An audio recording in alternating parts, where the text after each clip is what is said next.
Hey everyone, welcome back to the Mark Loeffler Experience. We have another great show here for you today. Just a quick one for Friday.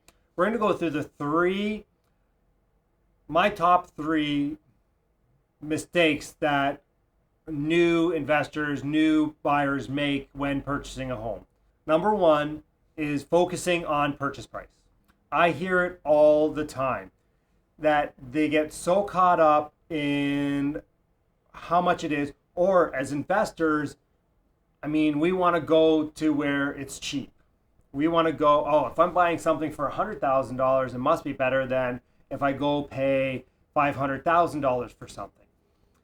And obviously, this is not always the case. Sometimes paying more is better, as from a term of an investor is, I'm looking more, what's my return on investment?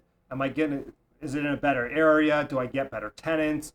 I might not get that much better rents, but I might get so much better tenants and my maintenance costs might be lower, or my turnover might be lower. So therefore I have less costs filling the units every time. And, this is where a lot of new investors say, okay, great. I love that area, yet I'm not making any cash flow. If I go over here as a lower price, and I'll make better cash flow. You may on paper, but a lot of times that doesn't materialize, again, because you're paying extra maintenance, you're paying more to fill units, and sometimes those tenants unfortunately don't pay the rent. Get a better quality tenant, they pay the rent, you don't have as many issues, you have less stress in your life. So that's number one is, don't focus on the purchase price. Just get it out of the head. Figure out your investing strategy, figure out what you want, how much work you want to be putting in, and figure that out first, and then you can drill back down to purchase price and what area you might want to go into. Number two is not getting pre-qualified or not talking to a qualified mortgage broker who works with first-time home buyers or with investors. This is key for creating your plan and making sure you have the right steps moving forward and you're not killing yourself for down the road. I get so many people who come to me and say, hey, Mark, I want to invest. I want to buy a house. And I'm like, great. Have you gone and saw the mortgage broker?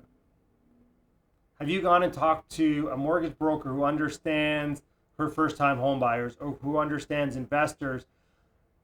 Because they're going to help you. And then have you created a plan with them? How many properties do you want to buy? Do you want to buy 10? Do you want to buy 2? Do you want to buy 1 a year for 5 years? These are all different strategies that a good mortgage broker is going to sit down with you with and who's going to help you qualify. They're going to say, okay, you can qualify for A lenders for this many deals, and then we're going to go to B, and here's how we're going to structure everything, and we're going to go through it. And they may say, okay, you can qualify for 0 deals right now, so therefore you need a mortgage partner right to begin with. Maybe they have one for you, maybe they don't. Maybe you need to go look for that person. Yet you need to go create that plan before you ever go look at a property. You need to know, can I only go afford a $400,000 property or a $500,000 property because I want to do it on my own, and that's the money that I have. And that's the qualification that I can do. And number three, which goes a little bit into number two, is taking on new debt during your purchase period, during the home buying process, during the investment buying process. Now, for me, it doesn't really matter anymore because I'm doing commercial. Yet, when you're doing residential mortgages, you go ahead and put a new car payment or new truck payment on your credit. And that's going to affect how much you can afford. And, as we know, the banks have tightened up a little bit lending to investors. So we need all the room we can get. Now, when you guys get into the world of joint ventures, go buy whatever you want because you don't need to qualify anymore, or you do qualify, yet your partner's going to help qualify, so that helps everything. Yet don't go make new purchases. I don't know if you guys watched the video we did with Alfonso doing the rent to own. I remember I had a rent to own guy. He was gold, 2 years. He was going to be out, and because he improved his credit so much, he went and bought a new truck. And that killed his chances of buying a home, even though he could afford it. The bank said he couldn't afford the new payment to add on. Guys, these are just quick, simple tips to get you started. And I guess here's a little bit of a bonus one. I wasn't going to include it yet. I do remember I was talking to somebody on one of the Facebook chat groups, and he was asking a bunch of seasoned investors which area they recommend.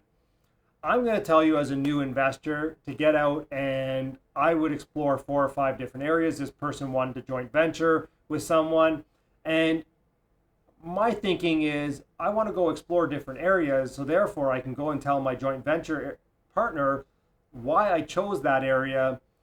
And when they say, well, why not this area, and I can go ahead and I can tell them exactly why I'm going to invest in this area over another area, right? And so I become the local expert.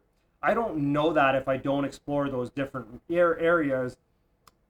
Well, just a bonus one, just a quick one for Friday. Have a great weekend, everybody. Enjoy this last couple of days of summer. Please like and subscribe.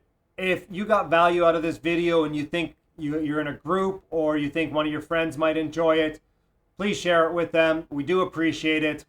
Have a great weekend, everyone.